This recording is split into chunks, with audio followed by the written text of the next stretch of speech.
Modern education is increasingly defined by high academic stakes and a relentless drive for top marks. For many students, the classroom has transitioned from a place of learning into an environment of constant psychological pressure.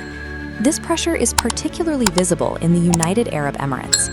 Within this hyper-modern, high-tech society, the intensity of exam season often results in students suffering from hyperventilation and stress-induced physical illness right in the middle of the school day.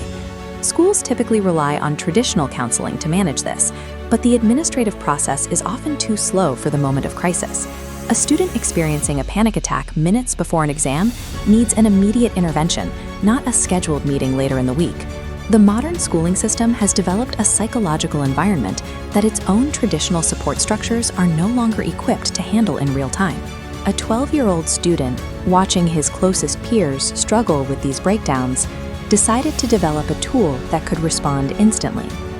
While most students his age were focused on schoolwork or recreation, he began analyzing the specific points where the school's support system was failing his friends. Tech observers eventually compared his work to that of inventors like Thomas Edison. This comparison stems from the way he identified a fundamental everyday problem, anxiety, and engineered a simple, scalable technological solution to solve it. His lack of formal training allowed him to approach the issue without the clinical distance of an adult.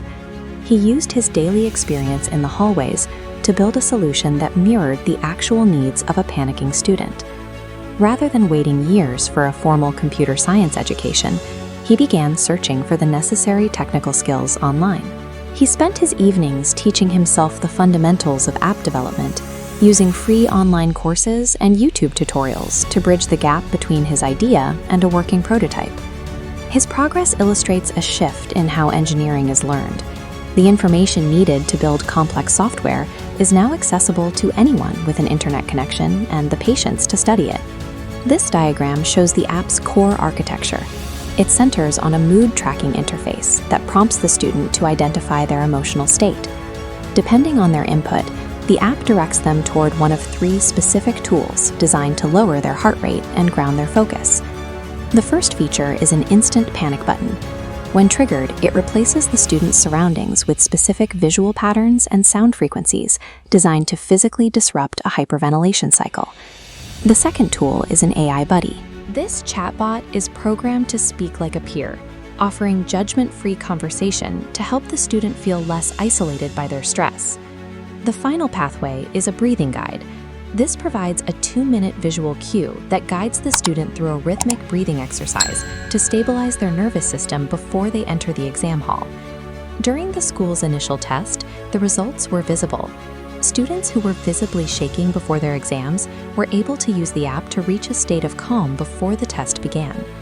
This specific design proves that tools built on the direct experience of a peer can be more effective than the top-down, clinical approaches often used by adults. As word of the app's success spread through the school district, it eventually drew the attention of UAE government officials. This interest led to a series of offers from technology investors who saw the potential for a 12-year-old's project to scale into a professional-grade mental health tool. The response from the tech sector shows that the market prioritizes a functional solution over the age or formal credentials of the person who built it. This story highlights how the ability to solve a major community problem is no longer restricted to those with large budgets or specialized degrees.